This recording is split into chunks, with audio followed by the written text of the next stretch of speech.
Hello friends, स्वागत है आपका हमारे YouTube channel concepts maker point में। आज मैं गेट प्रीवियस ईयर क्वेश्चन का दूसरा सीरीज को आगे बढ़ाते हुए इलेक्ट्रिकल मशीन का क्वेश्चन लाया हूँ आपके लिए, जो कि गेट 2020 में आ चुका है। तो आप इसे ध्यान से समझना, और जो लोग भी लेंदी क्वेश्चन देख के थोड़ा फियर खाते होंगे कि इस तरह के बड़े क्वेश्चन को कैसे करें, तो मैं आपको आज बहुत ही आसान तरीका बताऊंगा कि कैसे इस तरह के क्वेश्चन को टैकल करना। चलिए तो स्टार्ट करते हैं आज का वीडियो। तो देखो, ये एक क्वेश्चन है कि ये 250 वोल्ट डीसी शंट मोटर। सबसे पहले क्वेश्चन को ध्यान से पढ़ना है और ब्रेक कर करके पढ़ना।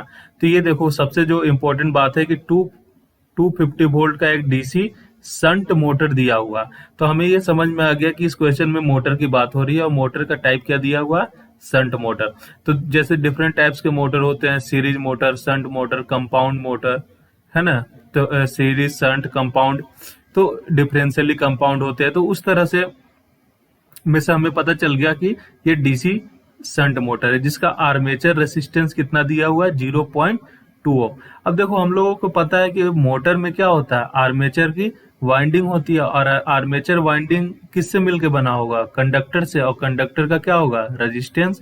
तो रेजिस्टेंस दिया हुआ है 0.2 ओम। हमें पता होता है कि आर्मेचर रेसिस्टेंस जो होता है बहुत ही कम होता है, इसलिए 0.2 ओम है। And the field resistance of 100 ओम। अब ये भी पता है कि जो शंट मोटर होता है, तो मैं यहाँ इसका एक डायग्राम बनाता हूँ, है ना। तो ये जैसे ये मोटर का मैं एक सर्किट डायग्राम बनाता हूँ, ठीक है।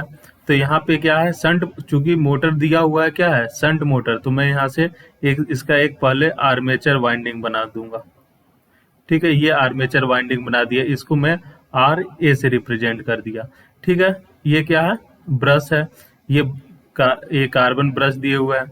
अब चूंकि शंट है, तो शंट मतलब होता है पैरेलल, यानी कि जो इसकी फील्ड वाइंडिंग होगी, वो फील्ड वाइंडिंग इसके क्या होगी, आर्मे इस ब्रश के पैरेलल होगी, और उसको मैं बोल दूंगा क्या चीज, आर एफ। तो ये आर ए जो है वो क्या है, वाइंडिंग रेसिस्टेंस है, और ये आर एफ क्या है, फील्ड रेसिस्टेंस है। तो जो फील्ड, अब हमें पता है कि जो फील्ड वाइंडिंग होता है उसका मेन काम क्या होता है, मैग्नेटिक फ्लक्स को प्रोड्यूस करना, यानी कि फील्ड वाइंडिंग का जो कंडक्टर लगा होगा फील्ड वाइंडिंग में, उसका रेसिस्टेंस दिया हुआ 100 ओम। तो इस जो पहला लाइन था, यानी जब से क्वेश्चन चालू हुआ और पहला फुल स्टॉप आया, उसमें से हमें दो तीन चीजें समझ में आई।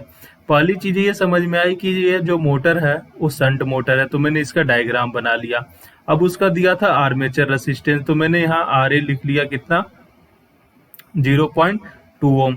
फिर दिया फील्ड रेसिस्टेंस, यानी कि आर एफ जो है वो कितना दिया हुआ, 100 ओम दिया हुआ। चलो, सिर्फ एक लाइन में हमने इतना इंफॉर्मेशन इससे ऑब्टेन कर लिया। अब मैं आगे बढ़ूंगा। देखो, कोई भी मशीन का कोई भी क्वेश्चन आता तो आपको इसी तरह से आगे बढ़ना है। भले ही मैं इस क्वेश्चन को समझाने में 8 से 10 मिनट लगाऊंगा, लेकिन आप जब एक बार इस क्वेश्चन को सोल्व करना सीख जाओगे, तो आपको 1 मिनट से ज्यादा इस क्वेश्चन में समय नहीं लगेगा। मैं समझाने के लिए इतना आराम से बता रहा हूँ ताकि आपको बेसिक समझ में आए। तो मैंने समझाया कि एक लाइन से मैंने इतना सारा इंफॉर्मेशन निकाल लिया। जब मैं क्वेश्चन बनाता हूँ तो ऐसे ही करता हूँ, इसको क्या करता हूँ कि धीरे धीरे ब्रेक करके पढ़ता हूँ, ठीक है। इतना करके निकाल लिया। फिर क्या बोल रहा है, when the motor is operated on no load at rated voltage. चलो, अब देखो, ये जो 250 था इसको तो मैंने नहीं लिया, यानी कि जो 250 वोल्ट है वो रेटेड वोल्टेज दिया हुआ है शंट मोटर का। तो यहां से हमें ये पता चल गया कि रेटेड वोल्टेज कितना दिया हुआ, 250 वोल्ट दिया हुआ, मतलब ये इतना वोल्ट कैपेसिटी के लिए ये बनाया गया। अब बोल रहा है कि जब वो नो लोड पे ऑपरेट कर रहा, नो लोड पे, तो it draws an armature current of 5 ampere and runs at 1200 RPM. यानी कि मैं बोल सकता हूं कि जो इसका नो लोड स्पीड है, अगर मैं नो लोड पे बात करूं, एट नो लोड। अब नो लोड पे बात कर रहा हूं क्योंकि क्वेश्चन में क्या दे दिया, जब ये नो लोड पे था, it draws an armature current of 5 ampere, मतलब नो लोड पे आर्मेचर करंट, आई ए से अगर आर्मेचर करंट को रिप्रेजेंट करूं, तो नो लोड पे आर्मेचर करंट कितना दिया हुआ, 5 एम्पियर दिया हुआ, और उस नो लोड पे मोटर का स्पीड कितना था, 1200 आरपीएम। यानी कि मैं अगर एन को स्पीड से रिप्रेजेंट करूं तो नो लोड पे कितना बता रहा, 1200 आरपीएम। ठीक है। तो अब देखो, किसी को ये डाउट हो सकता है कि नो लोड मतलब क्या होता है। जैसे ये मोटर है, ये मोटर में जब हम लोगों ने सप्लाई दिया, ये मोटर में यहाँ से हम लोगों ने सप्लाई देंगे। अब ये सप्लाई, चूंकि ये डीसी मोटर है तो ये प्लस और ये माइनस टर्मिनल से हमने इसको सप्लाई दिया। कितने वोल्ट से, 250 वोल्ट से दिया रेटेड वोल्टेज। कुछ वोल्टेज नहीं दिया, इसका मतलब रेटेड वोल्टेज हमने अप्लाई किया मोटर में। तो जब इसके शाफ्ट में अगर कोई भी लोड कनेक्ट नहीं करे, मोटर का मेन काम क्या होता है, कोई जो इलेक्ट्रिकल एनर्जी को मैकेनिकल एनर्जी में कन्वर्ट कर दे। अब मैकेनिकल एनर्जी से क्या करेंगे, हम कोई वर्क करेंगे, जैसे वाटर को लिफ्ट करना हो, या फिर कोई मशीन को मूव कराना हो। तो इसमें अगर कोई लोड नहीं लगाएंगे, यानी इसके शाफ्ट में कोई लोड नहीं लगाएंगे, तो नो लोड बोल रहा। उस कंडीशन में बोल रहा है कि आईए जो है 5 एम्पियर है। आईए मतलब आर्मेचर। अब देखो आईए इसको क्यों बोलेंगे, क्योंकि ये आर्मेचर वाइंडिंग है। तो आर्मेचर वाइंडिंग में जो करंट फ्लो होगा नो लोड पे, उसको नो लोड करंट बोलेंगे। यानी कि नो लोड पे इसमें 5 एम्पियर करंट फ्लो हो रहा, ये क्वेश्चन में दिया हुआ। ठीक है, तो मैंने डायग्राम में से आपको बता दिया। अब एक चीज समझना, यहाँ से हमने रेटेड वोल्टेज 250 वोल्ट दिया है, क्योंकि एट रेटेड वोल्टेज ये बोल चुका है, no load at rated voltage, और ये वोल्टेज रेटेड कितना है, 250। अब देखो ये वोल्टेज, ये अगर यहाँ इसके अक्रॉस 250 है, तो इसके अक्रॉस भी वोल्टेज कितना होगा, 250 होगा। तो मैं अगर यहाँ से फील्ड करंट निकालना चाहूँ, आई एफ को क्या बोलूंगा, फील्ड करंट। तो ओम्स लॉ लगा दो, आई एफ बराबर कितना हो जाएगा, ओम्स लॉ के वोल्टेज कितना है, 250 अपॉन इसका रेसिस्टेंस। अब फील्ड रेसिस्टेंस देखो क्वेश्चन में दिया हुआ कितना है, 100। तो ये 0 से 0 कैंसिल, बचा कितना, 2.5 एम्पियर। यानी आई एफ की वैल्यू आ गई कितना, 2.5 एम्पियर। तो हम लोगों ने यहाँ से फील्ड करंट निकाल लिया एट नो लोड, और उस समय दिया हुआ आर्मेचर करंट नो लोड पे कितना, 5 एम्पियर। अब देखो इस जंक्शन को ध्यान से देखना। हमेशा मैं बात एक बताता हूँ कि जो किरचॉफ्स करंट लॉ है, यानी केसीएल है, केवीएल है, हमेशा यूज होगा। तो यहाँ से फिर से केसीएल यूज होगा। देखो इस जंक्शन से आईएफ करंट आउटगोइंग की तरफ जा रहा है, और आईए करंट आउटगोइंग की तरफ जा रहा है। तो यहाँ से जो हम लोगों ने 250 वोल्ट वोल्टेज सोर्स दिया है, 250 वोल्ट वोल्टेज सोर्स दिया है, वहां से जो सोर्स से जो करंट होगा वो इनकमिंग करंट होगा, तभी तो इनकमिंग करंट आउटगोइंग करंट के बराबर होगा। तो मैं अगर बोलूं कि नो लोड पे सोर्स करंट कितना होगा, एट नो लोड पे सोर्स करंट कितना होगा, नो लोड का armature current plus no load का फील्ड करंट। आर्मेचर करंट कितना दिया हुआ, 5 निकाल लिया, ठीक है, और फील्ड करंट हम लोगों ने निकाल लिया 2.5। तो टोटल सम कितना हो जाएगा, 7.5 एम्पियर। ये हमें निकल गया। बोल रहा है कि when a load is coupled to a motor, it's draw a total। अब इतना हमने निकाल लिया। अगर मैं नो लोड की स्पीड को एन लोड ना बोल के इसको N1 बोल दूं, ठीक है, तो हम लोग क्या जानते हैं कि जो ईएमएफ होता है, यहाँ एक बैक ईएमएफ जनरेट होगा मोटर में, ठीक है। जो ईएमएफ होता है वो होता है के फाई ओमेगा। क्या होता है, के फाई ओमेगा। अब देखो के ईएमएफ जो होता है, के कांस्टेंट होता है, फाई फ्लक्स होता है, ओमेगा स्पीड होता है। अगर के जो रहता है वो वाइंडिंग पे डिपेंड करता है, वाइंडिंग तो कांस्टेंट है। अब देखो फील्ड वाइंडिंग भी, चूंकि वोल्टेज अगर कांस्टेंट है तो इससे करंट भी फ्लो होने वाला भी कांस्टेंट होगा, यानी फाई भी कांस्टेंट है। तो उस कंडीशन में ई डायरेक्टली प्रोपोर्शनल किसके हो जाएगा, ई डायरेक्टली प्रोपोर्शनल हो जाएगा ओमेगा के, ई डायरेक्टली प्रोपोर्शनल हो जाएगा ओमेगा के। तो ये इक्वेशन याद करके रखना है कि अभी ये आगे काम आएगा। हम लोगों ने इतना डिस्कस कर लिया है, जो जो इन्फॉर्मेशन निकालना था निकाल लिया। अब बोल रहा है कि when a load is coupled to a motor, मतलब अब मोटर में मैं क्या कर लगाऊंगा, लोड लगाऊंगा, तब it draw a total current of 50 ampere at rated voltage. मतलब कहना ये चाह रहा कि जब एट लोड कंडीशन, अब मैं यहाँ इसको थोड़ा कलर चेंज कर देता हूं ताकि आप लोगों को अच्छे से इसको दिखाई दे।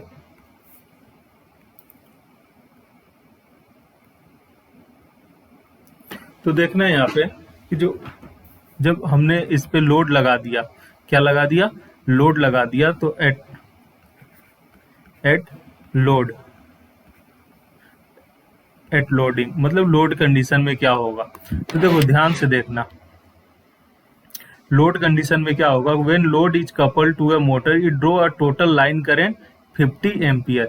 ये देखो ये जो करंट है ना आईएस, सोर्स करंट, उसी को बोल रहा है वो लाइन करंट। तो लोड कंडीशन में आईएस जो है वो कितना है, 50 एम्पियर।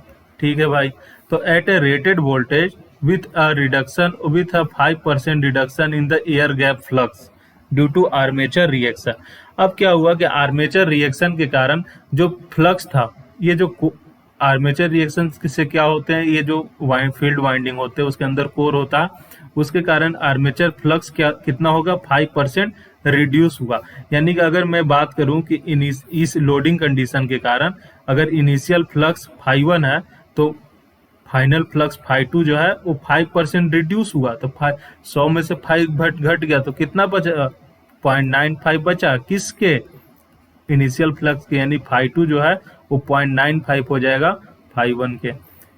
ठीक है। अब बोल रहा है कि voltage drop across the brushes can be taken as 1 volt per brush under all operating condition. मतलब ये बोल रहा है कि इस पॉइंट से इस पॉइंट का मतलब ये है कि हर एक ब्रश के अक्रॉस वोल्टेज ड्रॉप कितना लेना है, 1 वोल्ट, किसी भी, चाहे वो नो लोड पे हो चाहे लोडिंग कंडीशन पे हो। ठीक है। तो इतना चीज हम लोगों को क्वेश्चन में दिया हुआ। तो बोल रहा है कि क्या बोल रहा है कि the speed of motor in RPM, मतलब मोटर के स्पीड आरपीएम में बताइए अंडर द लोडेड कंडीशन, मतलब इस लोडेड कंडीशन में मोटर का स्पीड क्या होगा। तो चलिए अभी हम इसको देखते हैं कि कैसे निकालेंगे। ठीक है। तो सबसे पहले हम लोग नो लोड की बात करते हैं, है ना। नो लोड पे क्या हुआ, नो लोड पे बैक ईएमएफ निकालते हैं सबसे पहले। नो लोड पे अगर मैं बैक ईएमएफ निकालू E1, E1 is equal to क्या होगा,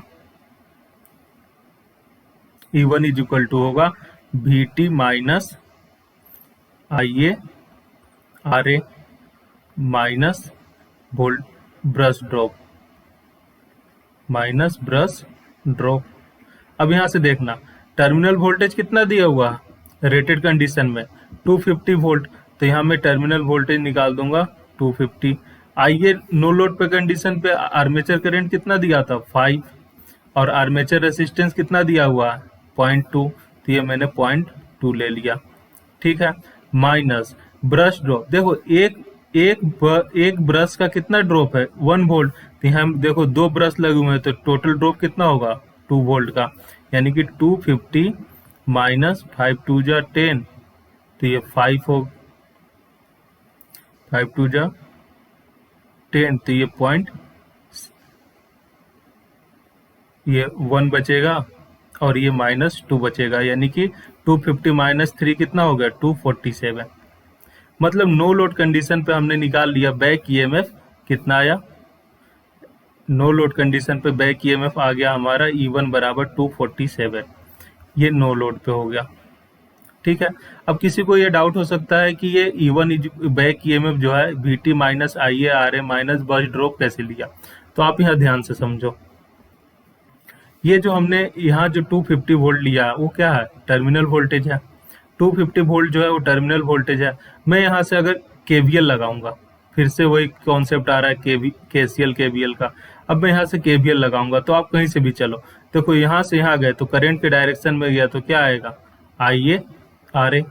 फिर यहाँ से आया तो back EMF plus E1। Voltage drop है तो उसको माइनस कर लो, प्लस कर लो, तो कितना का ब्रश ड्रॉप VB, और फिर से ये माइनस का वोल्टेज आ रहा है, minus terminal voltage equal to 0। तो मैं यहाँ से E1 निकालूंगा तो कितना आ जाएगा, VT minus IA RA minus brush drop. ठीक है। तो ये हमने नो लोड कंडीशन पे निकाल लिया क्या चीज, बैक ईएमएफ। अब मैं निकालूंगा लोडिंग कंडीशन में बैक ईएमएफ कितना होगा, लोडिंग कंडीशन में।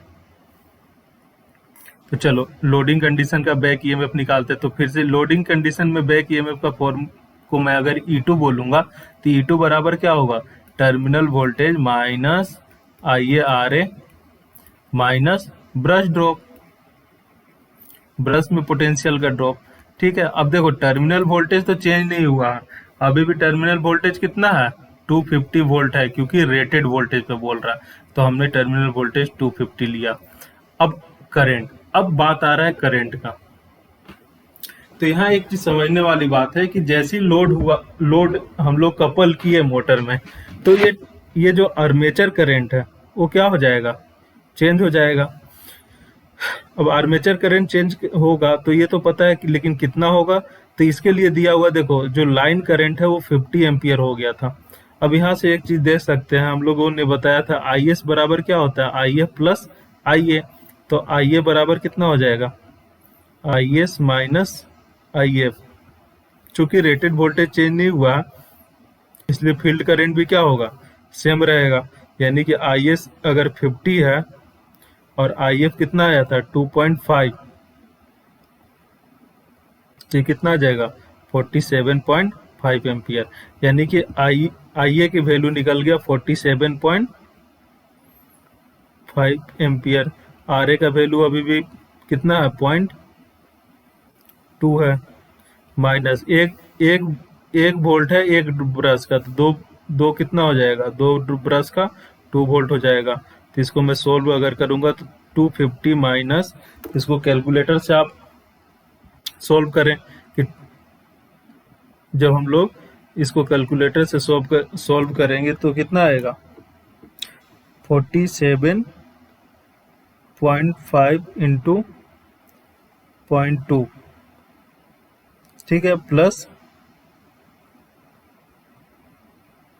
इसको सोल्व करें तो ये आ जाएगा अपना 238 इसको जब सोल्व करेंगे तो आ जाएगा 238.5 वोल्ट। ठीक है, इसको सोल्व कर लो 47.5 इंटू 0.2, तो ये 9.5 आएगा माइनस 2, तो ये हो जाएगा 250 माइनस 9.5 माइनस 2, तो ये आगे 238.5, यानी कि लोडिंग कंडीशन में हमें बैक ईएमएफ निकल गया। चलो ठीक है, तो अभी लेकिन हमें बैक ईएमएफ नहीं चाहिए, हमें क्या चाहिए, the speed of the motor in RPM under the loaded condition. मतलब इस लोडिंग कंडीशन में हमें स्पीड चाहिए। अब देखो मैंने स्पीड का फॉर्मूला यहाँ बताया, ईएमएफ बराबर होता है K फाई ओमेगा। तो ईएमएफ जो है वो ओमेगा यानी स्पीड के डायरेक्टली प्रोपोर्शनल होगा जब फ्लक्स क्या हो, कांस्टेंट हो। लेकिन यहाँ फ्लक्स तो कांस्टेंट है नहीं, क्यों नहीं है, क्योंकि वो बता रहे हैं ना कि आर्मेचर रिएक्शन के कारण 0.5% क्या हो गया, रिड्यूस हो गया, 5% रिड्यूस हो गया। तो मैं इस फॉर्मूला को मॉडिफाई कर दूंगा, E बराबर K फाई ओमेगा। तो K कांस्टेंट है, K क्या है, कांस्टेंट है, तो ईएमएफ जो होगा बैक ईएमएफ होगा डायरेक्टली प्रोपोर्शनल किसके हो जाएगा, फ्लक्स और स्पीड के। किसके होगा, फ्लक्स एंड स्पीड के। तो यहां से मैं प्रोपोर्शनलिटी वाला थ्योरम लगाऊंगा। तो प्रोपोर्शनलिटी वाला थ्योरम लगाने से क्या होगा, E2 upon E1 is equal to क्या होगा, phi 2 W2 upon phi 1 W1। अब देखो E2 क्या है, back EMF at loading condition, E1 क्या है, back EMF at no load condition, phi 2 क्या है, फ्लक्स एट लोडिंग कंडीशन, और फाई 1 क्या है, फ्लक्स एट विदाउट लोडिंग यानी नो लोडिंग। ठीक है, omega two speed at loaded condition है। अब देखो यहां से मुझे निकालना क्या चीज है, एक्चुअली में हमें निकालना है flux speed at loading condition, यानी कि अगर मैं यहाँ से ओमेगा 2 निकालूं तो ओमेगा 2 बराबर क्या हो जाएगा, E2 upon E1 into phi 1 W1 divided by phi 2, यही हमें चाहिए। तो देखो ओमेगा 2 अगर मैं निकालूंगा E2 का वैल्यू कितना आया है 238.5 और E1 का वैल्यू कितना आया है 247, 7। देखो सारा वैल्यू हम लोग निकाल चुके हैं, अब बस हमें पुट करना है। E2 निकाल लिया था 238.5 और E1 निकाल लिया 247, यहाँ से पुट कर दिया। मल्टीप्लाई φ1, देखो φ1 को तो हमने φ1 ही रहने देना। अब φ2 मैंने बताया था कितना हो गया, φ2 जो है वो 5% रिड्यूस हो गया, यानी कि पॉइंट इनिशियल का कितना होगा 0.95 बचेगा φ1 इंटू ω1। अब देखो नो लोड पे स्पीड दिया हुआ है क्या, तो देखो नो लोड पे स्पीड कितना दिया था 1200 आरपीएम, तो नो लोड पे स्पीड 1200 आरपीएम है, तो मैं यहाँ पे 1200 रख दूंगा। अब ये φ1 से φ1 कैंसिल, तो ω2 को सॉल्व करेंगे तो कितना आ जाएगा 238.5 मल्टीप्लाई विथ 1200 डिवाइडेड बाय 247, तो ये आ जाएगा, हाँ, डिवाइडेड बाय 0.95, तो ये आएगा लगभग 1219.68 आरपीएम, यानी कि जो अप्रोक्सीमेटली अगर इसको बोलेंगे तो कितना होगा 1220 आरपीएम। यानी कि हम लोगों ने ये निकाल लिया है कि ये ω2 एक्चुअली में है क्या,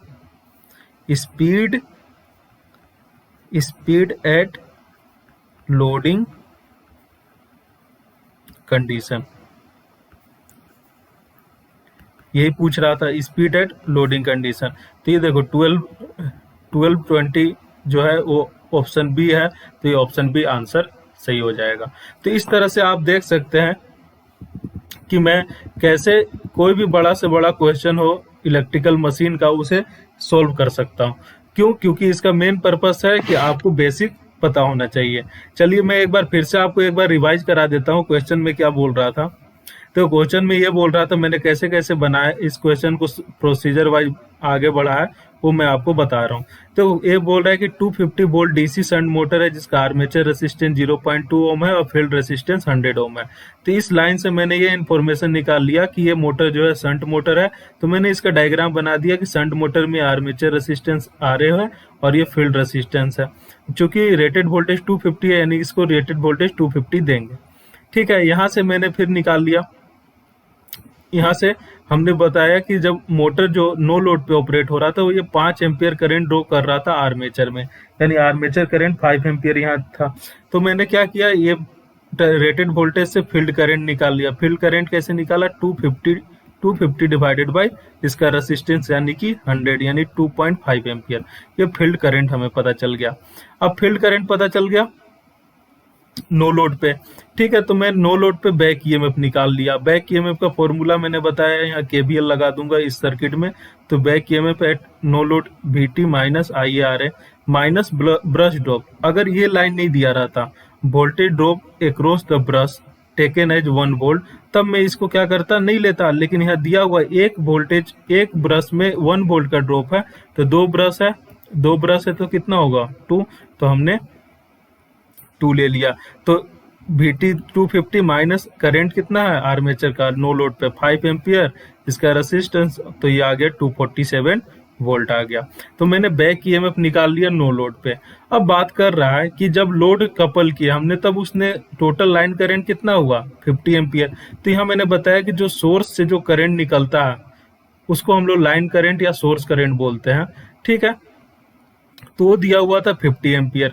और फिर दूसरी चीज ये बात बोला कि जब आर्मेचर रिएक्शन के कारण जो था उसका एयर गैप फ्लक्स जो है वो 5% रिड्यूस हुआ, मतलब जो फाइनल फ्लक्स होगा लोडिंग का वो नो लोड के 5% रिड्यूस हो जाएगा। तो 5% अगर रिड्यूस होगा तो कितना होगा 0.95 फ्रैक्शन में। तो हमें स्पीड बताना था लोडिंग कंडीशन में, तो मैंने सेम चीज यहाँ भी अप्लाई किया कि सब हमने लोडिंग कंडीशन में बैक ईएमएफ निकाल लिया VT माइनस IARA।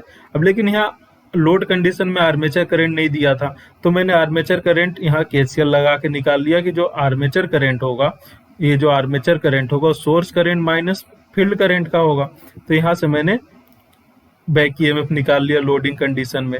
फिर हमें जैसे पता है कि जो बैक ईएमएफ होता है वो बराबर होता है constant into flux into speed के। क्योंकि कांस्टेंट जो है वाइंडिंग के पे डिपेंड करता है, उसके मटेरियल पे डिपेंड करता है, तो कांस्टेंट है। और फ्लक्स क्या है, वो चेंज हुआ। क्यों? क्योंकि आर्मेचर रिएक्शन के कारण। तो यहाँ से जो ई जो है डायरेक्टली प्रोपोर्शनल होगा फाई इंटू ओमेगा। ओमेगा क्या है? स्पीड है। तो E2 अपॉन E1 बराबर क्या होगा? Phi two W2 divided by phi one W1। हमें चाहिए W2 यानी स्पीड एट लोडिंग कंडीशन। तो मैंने स्पीड एट लोडिंग कंडीशन सभी पैरामीटर को एक साइड ले गए और E2 E1 निकाल चुके थे, इसका वैल्यू रख दिया। फाई वन को फाई वन ही रहने दिया। और जो फाई टू है यानी कि लोडिंग कंडीशन में जो 5% रिड्यूस हुआ था तो उसको रख दिया। और ओमेगा नो लोड का स्पीड दिया था 1200, तो हमने ये 1200 यहाँ रख दिया। तो इस तरह से हमारा आंसर आ गया कितना?